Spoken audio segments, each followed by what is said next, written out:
Hi అండి అందరికీ. నేను మీ నాగదత్త. ఎలా ఉన్నారు మీరందరూ? బాగున్నారా? నేనైతే చాలా బాగున్నా. మీరందరూ బాగుండాలని మరీ కోరుకుంటున్నా. నేను ఇక్కడ ఏం చేస్తున్నానంటే ఇంత తొందరగా రొయ్యలు కూర చేస్తున్నాననమాట. ఎండి రొయ్యలు కూర. రొయ్యలు అయితే నానబెట్టి పక్కన పెట్టి ఉంచిన. తర్వాత ఏమో ఇంక టమాటాలు దాంట్లోకి కావాల్సిన ఎర్రగడ్డలు ఇవన్నీ కోస్తున్నానమాట. మీ సైడ్ ఎలా చేసుకుంటారో ఏమో నాకైతే తెలియదు, కానీ మా సైడ్ కాదు, నా స్టైల్లో నా స్టైల్లో రొయ్యల కూర ఈరోజు మీకు చూపిస్తున్నాను అనమాట. నేను ప్రత్యేకంగా వీడియో కోసం అయితే రొయ్యల కూర ఏ కూర చేసి చూపిను. నేను చేసేదే నాకు పెట్టాలనిపిస్తే వీడియో పెడతాను అనమాట.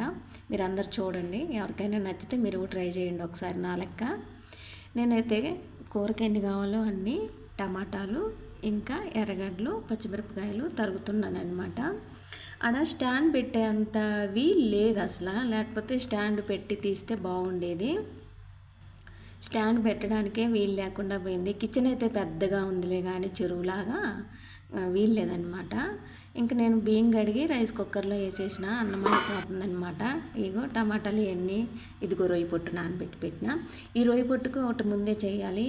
ఏంటంటే చాట్లో వేసి బాగా చెరగాలన్నమాట. చెరిగితే అది మెసాలు అవన్నీ ఇరిగిపోయిన పొట్టు లాంటిది ఉంటుంది కదా, అంతా వెళ్ళిపోద్ది. ఆ తర్వాత నానబెట్టుకోవాలి. ఈ కుండ నల్లగా ఎందుకుందంటే, మొన్న నేను అప్పడాలు ఏపుతూ నూనె పోసిన, అంతలేక ఏదో బాగా ముఖ్యమైన ఫోన్ వచ్చింది. ఆ ఫోన్ మాట్లాడుకుంటూ బయటకు వెళ్ళిపోయినాను అనమాట. ఆ నూనె ఇనికి అట్ట అయిందనమాట. అది ఎంత రుద్దినా పోలేదు. ఇంకా కావాల్సినన్ని టమాటాలు అయితే తరిగి పక్కన పెట్టుకొని, ఇప్పుడు నానబెట్టుకున్న రొయ్యలు అయితే నీట్గా కడుక్కోవాలి. ఇసుక ఉంటుంది, చాలా అంటే చాలా శుభ్రంగా చేయాలన్నమాట రొయ్యలు కడిగేటప్పుడైతే.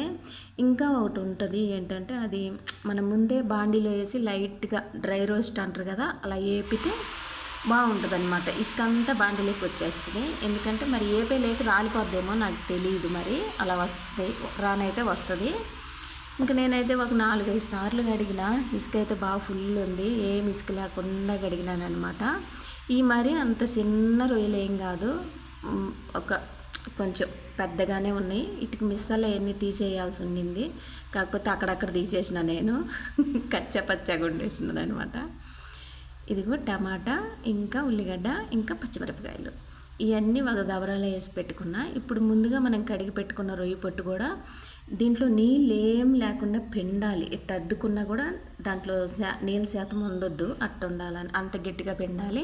చింతపండు కూడా ముందే నానబెట్టి ఉంచుకున్నాను అనమాట. ఇప్పుడు ఈ ముందుగా కడిగి పెట్టుకున్న రొయ్యలు ఇందులో వేసేద్దాం.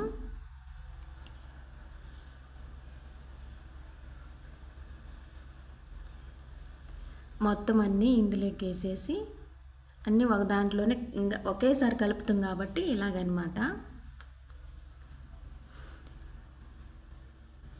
రొయ్యలు అయితే చూస్తుంటేనే స్పూన్తో తినాలన్నట్టుంది. తగినంత కారము, పచ్చిమిరపకాయలు వేసుకున్నాం కదా, చూసుకొని కారం వేసుకోండి. ఎందుకంటే మళ్ళీ ఆ మంట ఈ మంట కలిసి కొంచెం ఘాటు ఎక్కువ అవుతుంది. కారం తినగలిగిన వాళ్ళు అయితేనే, ఎక్కువైతే పర్లేదు. తగినంత పసుపు వేసుకోండి. తగినంత పసుపు వేసుకోవాలి. కూర అయితే నేను చేస్తా, మిమ్మల్ని వేసుకోమని చెప్తున్నాను అనమాట నేను. ఈ పసుపు కారము ఎక్కువ తక్కువైనా ఏం కాదులే, కానీ ఉప్పు మాత్రం కరెక్ట్గా ఉండాలా. తక్కువైతే బాగుండదు, ఎక్కువైతే తినలేము, ఈ రెండు చేసుకోలేమన్నమాట. తక్కువైతే కొంచెం వేసుకోవచ్చు, ఎక్కువైతే మాత్రం తీయలేమన్నమాట. కొంచెం జాగ్రత్తగా ఉండండి ఉప్పు వేసే కాడ. ఇంకా నూనె నేను నా చెయ్యి అంత పడుతుందో అంత 2 సార్లు వేసినాను అనమాట. 2 సారలు అంటారు అట్ట, అంత వేసిన. ఇవన్నీ బాగా గెంటతో కాకుండా చేత్తోనే బాగా కలిసేలాగా కలుపుకోవాలి. మామూలుగా కొంచెం ఇరుగ్గా ఉంటాయి కదా కుండలు, అలాంటి వాటిల్లో అయితే ఇట్ట ఎగరేసేలాగా కలపొచ్చు. అట్ట అయితే బాగా కలిసిపోద్ది. ఇప్పుడు అంత అవకాశం మనకు లేదు కాబట్టి, ఇలాగ చేతితోటే కలుపుకోవాలి. ఇదేదో బొరుగులు మిక్చర్ లాగా ఉంది, ఎర్రగడ్డలు, టమాటా ముక్కలు, పచ్చిమిరపకాయ ముక్కలు, ఇవన్నీ నాకు కలిపేటప్పుడే నీళ్ళు ఊరిపోతున్నాయి అబ్బా. చాలా అంటే చూడటానికి చాలా బాగుందన్నమాట. ఈ విధంగా మొత్తం అంతా కలిసేలాగా సమానంగా కలుపుకోవాలి.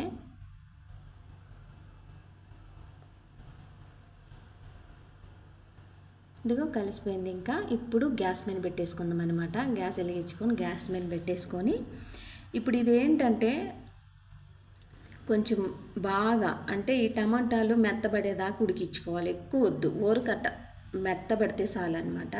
మూత పెట్టి మగ్గించుకోవాలి. మనం వేసిన ఉప్పు, ఈ టమాటాలలో ఉన్న నీరు రెండు బయటకు వచ్చి కొంచెం సేపు మగ్గనిచ్చుకోవాలి. మీకు రసం ఏం అవసరం లేదు, ఇలాగే తినగలము అనుకుంటే మాత్రం ఈ టమాటాల నీరుతోటే రొయ్యపట్టు ఉడికిపోయిద్ది. కొంచెం సిమ్లో పెట్టి ఉడికించుకుంటే ఉడికిపోయిద్ది. ఇంకా అది దగ్గరగా బాగా రొయ్యలు ఉడికిన దాకా అట్నే మగ్గబెట్టుకోవటమే. ఇదిగో ఈ విధంగా వస్తుంది అనమాట. ఇలా మగ్గించుకుంటా ఉంటే రొయ్యపట్టు ఇప్పుడు నేను చూసేలాకే ఉడికిపోయింది అది. ఇంకా ఈ స్టేజ్లో కూడా మసాలా పొడి వేసుకొని దించుకోవచ్చు, లేకపోతే లేదు. అసలు ఎండు రొయ్యల కూరలో కానీ ఇంకా చేపల కూరలో కానీ మసాలా పొడిలు వేయరు, ఎందుకంటే రుచి మారుద్ది. చికెన్ మటన్ తిన్నట్టు అనిపిస్తుంది అన్నమాట. ఇంకా మొత్తం అంతా ఇలా దగ్గరికి వచ్చిన దాకా మగ్గించుకోవాలి. ఇప్పుడు మనం చింతపండు ముందు నానబెట్టుకొని ఉంచుకున్నాం కదా, చింతపండు రసం, అది ఇందులో వేసుకోవాలి. అవి మెసాలు చూపిస్తున్నా మీకు.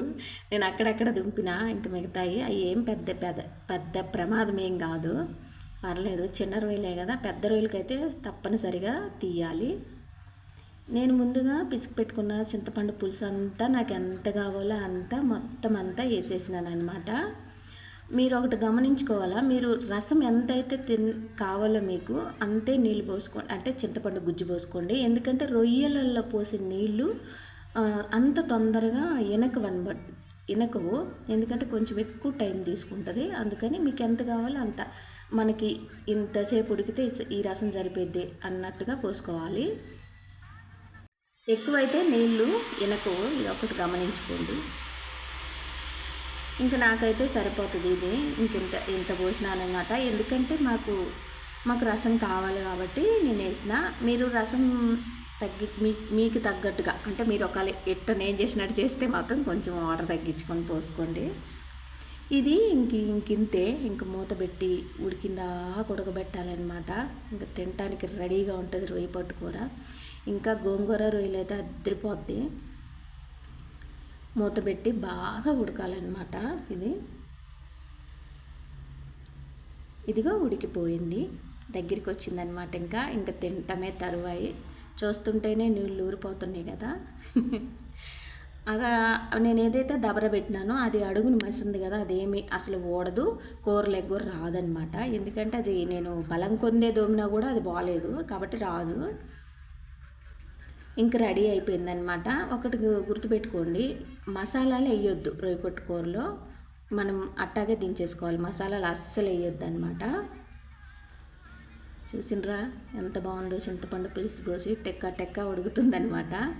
ఇది నా స్టైల్లో రొయ్యల కూర. ఎలా అనిపించింది మీకు? నచ్చితే లైక్ చేయండి. ఓకేనా, బాయ్.